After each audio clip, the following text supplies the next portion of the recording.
Hello, everyone, and good evening. I'm Don Narlith, coming to you live from Warsaw. You're watching World News Tonight. We have a deal. The EU and the U.S. agree on 15% tariffs on EU products. The auto and agricultural sectors to see the biggest impact. We'll have more on that in just a moment, but first, tonight's headlines. Austrian foreign minister says she's open to public debate about joining NATO. Humanitarian corridor finally opens to Gaza. And a heat wave scorching the European continent from Athens to Oslo. The United States and the European Union have agreed to 15% tariffs on EU imports to the U.S., with a few exceptions. The announcement comes as U.S. President Donald Trump and European Commission President Ursula von der Leyen sat down in Scotland to close the deal. We're now joined live by our correspondent Angela Skujins from Brussels. Good evening, Angela. So what do we know so far about the deal besides just the 15%? Good evening, Don. So yes, that 15% tariff deal that you mentioned, that 15% being the most important feature of the deal that we know so far. We've only received confirmation that this tentative deal was struck within the last half an hour or so. So this is certainly breaking news. We'll need to pore over this over the next couple of hours. But media reports are also stating that US Donald Trump has said that the EU has promised hundreds of billions of dollars in investment as well as energy purchases. He also said that this would mean good news, particularly for the automotive industry. We heard him this morning, right before he went into those tough negotiations with European Commission President Ursula von der Leyen, that one thing he wanted to see was an evening out on the scales in terms of fairness. He mentioned cars. We know that the EU is a massive exporter of some top-tier automotive vehicles. But, you know, aside from these figures, this represents a major breakthrough between these two titans of transatlantic trade. European Commission President Ursula von der Leyen, US President Donald Trump have been holding back-to-back negotiating sessions over the last few months with their interlocutors, trying to find a deal after US President Donald Trump announced on Liberation Day that he would aim to even out the trade scales. The most recent threat that the EU was staring down was a 30% tariff slapped on its goods starting from Friday next week. So this 15% import levy should be a sigh of relief, but we still need to unpack what this means for our traders, consumers and capitals, whether they in particular are happy with this deal being hammered out by the European Commission President. We understand that ambassadors will meet in the Belgian capital tomorrow to pore over the details, and we'll be bringing you that information as it comes through from the Belgian capital. Okay, looks like we can breathe a sigh of relief. It'll be interesting to see where the markets head there on Monday on this good news. Angela Skujins reporting from Brussels. Thank you. U.S. Secretary of State Marco Rubio once again reiterated that President Donald Trump is losing his patience with Russia over the war in Ukraine in an interview with Fox News. This comes almost 2 weeks since Trump set a 50-day deadline for Russia to agree to a ceasefire or face severe and crippling sanctions. More civilians have been killed in another Russian attack in Ukraine overnight. Here's our correspondent in Kyiv, Oz Chatterjee, for the latest update. Russia continued to launch attacks on Ukrainian territory, launching 83 drones, according to the Ukrainian authorities, of which 78 were reportedly intercepted by the Ukrainian air defense. However, there were still shelling and glide bomb attacks reported in Sumy and Zaporizhia and Donetsk, and there were fatalities there, 4 people being killed overall in the last 24 hours and up to 20 people injured in those attacks. So while U.S. Secretary of State Marco Rubio says that U.S. President Donald Trump is losing his patience with Russia following these attacks on Ukrainian territory, there is still no indication of further pressure coming on Moscow from Washington, at least until this 50-day deadline set by Donald Trump expires.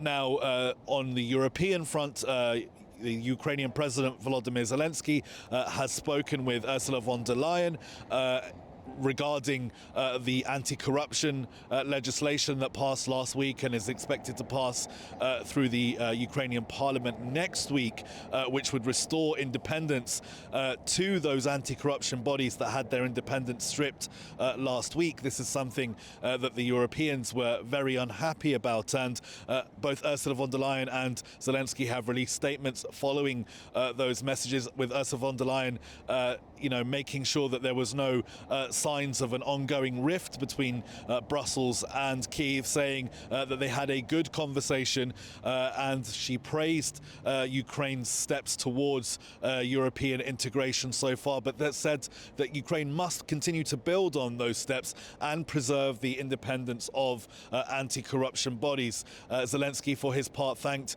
Ursula von der Leyen for passing that 18th round of sanctions, EU sanctions against Russia. But there is still much more work to do on the European integration front, and Brussels will continue to monitor the situation closely with regards to this bill passing through Parliament regarding those anti-corruption bodies coming up this week on Thursday. Sols Chatterjee reporting from Kyiv for TVP World. Austrian Foreign Minister Beate Meinl-Reisinger says she's open to have a public debate about her country's membership in NATO. Joining the alliance would require Austria to abandon its neutrality, which it declared 70 years ago. That, in turn, would require a change in the country's constitution. In an interview with German weekly Welt am Sonntag, when asked whether she was in favor of her country joining the alliance, Beate Meinl-Reisinger said that, quote, "I'm generally very open to having a public debate about Austria's security and defense policy future. There's currently no majority in parliament or among the population for joining NATO, but such a debate can still be very fruitful." End quote. Austria declared neutrality in 1955 by enacting the Declaration of Neutrality. It says that Austria would not join any military alliances and would not permit the establishment of any foreign military bases on its territory. According to all NATO and U.S. assessments, Russia and China will be ready for a global confrontation as soon as 2027, in 2 years' time. That's what Polish Prime Minister Donald Tusk told reporters after meeting with the commander of the U.S. European Command and Supreme Allied Commander in Europe, General Alexis Grynkevich. For more insight on how the eastern flank of NATO is being fortified, Randy Potts reports. This week, after months of debate in the Sejm and Senate, Polish President Duda signed legislation marking Poland's withdrawal from the Ottawa Convention. The convention banning landmines was signed in 1997 and had 165 signatories by March of 2025. Poland's exit this month comes on the heels of 5 other countries withdrawing, including Finland, the Baltics, and Ukraine. They all share a border with Russia. In Poland, the move has bipartisan support. Both President Duda and Prime Minister Tusk talk about the exit from the Landmine Convention as part of a larger preparation for possible war. I expected precise information and I received it, meaning that according to all NATO and US assessments, Russia and China will be ready for a global confrontation as soon as 2027, in 2 years' time. Poland and Europe, but Poland first of all, must be ready for various developments over the next 2 years. Defending the eastern flank of NATO will not just consist of possible landmines, anti-tank hedgehogs, and other impediments along the ground, but will also involve what 6 NATO countries are calling a drone wall. This is a completely new thing, a drone wall stretching from Norway to Poland, and the goal is to use drones and other technologies to protect our borders against provocations from unfriendly countries and to prevent smuggling. The drone wall is part of Poland's East Shield and the Baltic Defense Line, and amounts to a comprehensive border defense plan coordinated by the 6 NATO countries, Norway, Finland, the Baltics, and Poland, which share a border with Russia or its ally Belarus. With landmines, trenches, bunkers, and now coordinated drones, NATO's eastern flank hopes to be ready for any possible attack. For TVP World, this is Randy Potts. And now to the Middle East, where Israel has finally opened a humanitarian aid corridor to Gaza. The situation is so bad that 4 Israeli soldiers refused to return to the Gaza Strip. The IDF therefore dismissed them and sentenced 3 of them to 7 to 12 days in jail, with the 4th still awaiting sentencing. Now for an update on the dynamics that continue to plague the region with Diana Skaya. This is 5-month-old Zainab Abu Halib. She died of malnutrition in southern Gaza. Her miniature body wrapped for burial, another child lost to starvation. Today, these were the scenes in Beit Lahia. Parachutes from Jordan and the United Arab Emirates dropping aid into northern Gaza. The first airdrop in months. Flour, food, just enough basic necessities to survive. Dozens of aid trucks also crossed from Egypt through the Kerem Shalom crossing. Under heightened international pressure, Israel resumed limited deliveries. The Israeli military has created humanitarian corridors and temporary 10-hour-a-day pauses in fighting. The way of aid distribution is very harmful and dangerous, but we go out for the sake of the children, because a child cries telling you, "Uncle, I want a loaf of bread." It breaks your heart. It feels like 1,000,000 knives into your heart, 1,000,000 knives in your heart. We bring a bag of flour with 1,000,000 deaths, but we go for the sake of the children. Israeli Prime Minister Benjamin Netanyahu has repeatedly accused the UN of lying about Israel. But the striking images and visuals out of the enclave speak for themselves. Hunger is now widespread among Gaza's 2.2 million people. In Tel Aviv, citizens protest against their leadership, demanding an end to the war. We've said before that the Gaza Strip has become a graveyard for children. We've said that Gaza is the most dangerous place for children. Unfortunately, that reality is even worse now. And at sea, the Israeli Navy intercepted the Handala, a civilian aid ship which had sailed from Italy with activists on board, saying they were headed to Gaza with supplies. Meanwhile, diplomacy continues. In a coordinated move, 28 Western nations, including the UK and France, condemned Israel's actions in Gaza, urging an immediate halt to the war, with French President Emmanuel Macron saying France will recognize a Palestinian state in September at the United Nations General Assembly.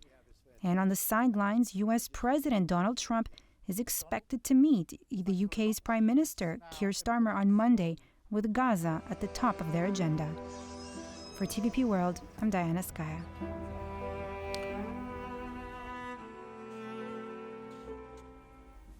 Political gridlock in Kosovo causes patience to run out over caretaker Prime Minister Albin Kurti's ability to form a ruling coalition. The Supreme Court imposed a deadline which expired on Saturday night. Now there will be a 2-week interim period with a court ruling expected on August 8th, which could call for snap elections. Sonia Garabishjan has more.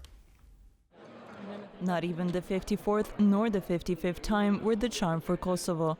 On Saturday, the parliament had 2 more attempts to vote on the Speaker of the Parliament, without which the government cannot be formed. Both failed. On the same day, a deadline to do so set by the Constitutional Court expired. The immediate consequences are that we are in a state of suspension. So until August the 8th, deputies are barred by the Constitutional Court from trying again, or from taking any other action that would lead, that has to do with constituting the assembly. And this is in order for the Constitutional Court to deliberate and decide on next steps.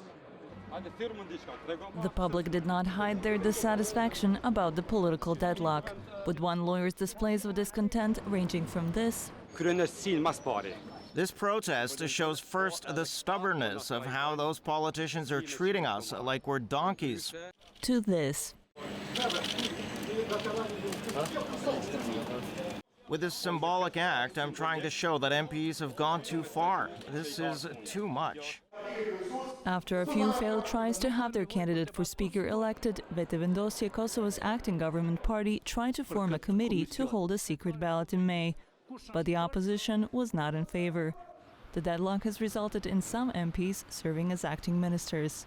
And the Constitutional Court has ruled that this is not something that is possible, according to the Constitution of Kosovo. So we have this legal deadlock where the government is not really able to act at the moment. Which prompted the Constitutional Court to set the 30-day deadline to resolve the situation which has some pricey consequences. We have the so-called growth facility of the European Union for the Western Balkans countries, where Kosovo has also submitted a growth agenda, and there are still two, if I'm not mistaken, two laws that need to come into effect for them to unlock the first money that would come their way. Understandably, all eyes are now on August 8, when the Constitutional Court is expected to clarify the way forward. The most obvious one would be to instruct the president to call new elections. And the second one would be to allow or order, as it were, a secret ballot for the election of the assembly speaker. With local elections scheduled for October 12th and now a possible parliamentary election, some experts even suggest that Kosovars may end up voting twice on that day.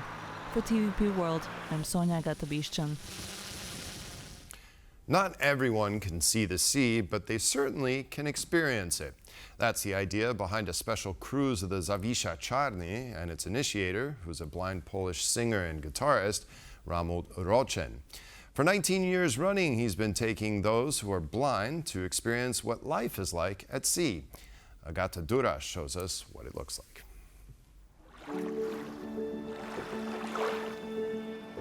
To see the sea, and not just on any ship. Meet Zawisza Czarny, a Polish toll ship full of surprises.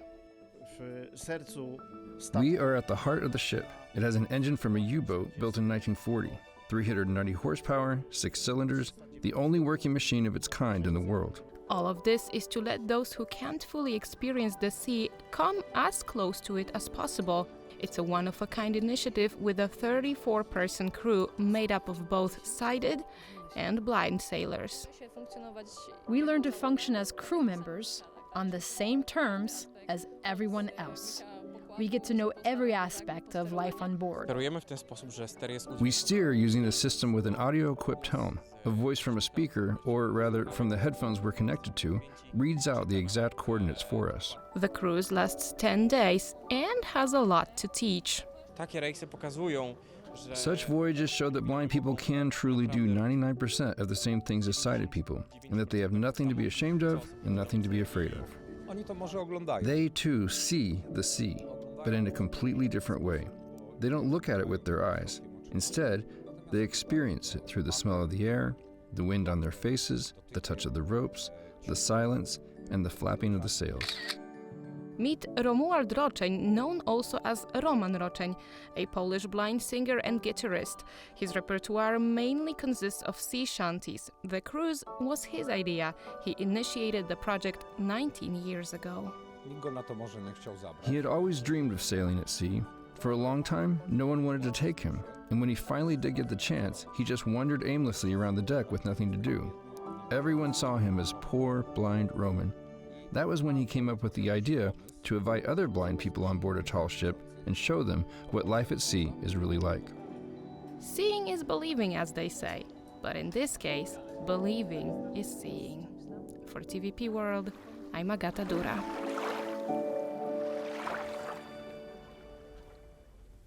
During the last week of July, a heat wave has been scorching the European continent from Athens all the way to Oslo.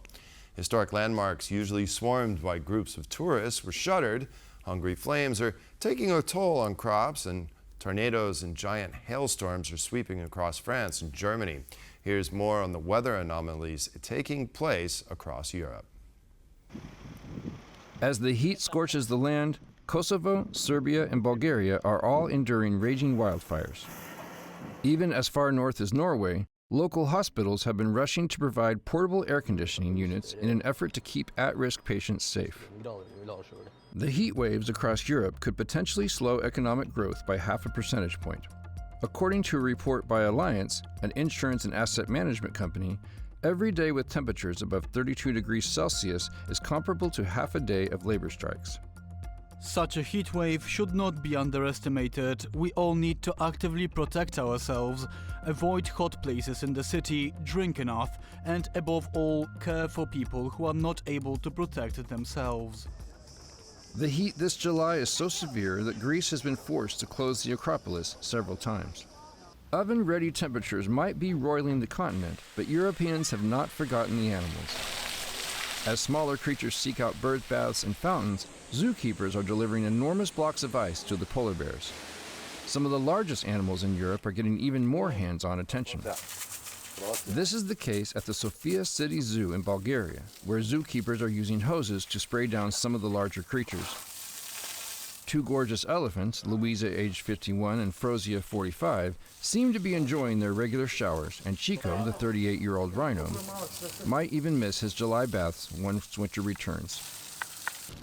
As wildfires rage and accountants add up the damage, at least the animals are having fun. For TVP World, this is Randy Potts. And that concludes this edition of World News Tonight. Thank you all for watching. Have a wonderful evening, and we'll see you next time. Good night.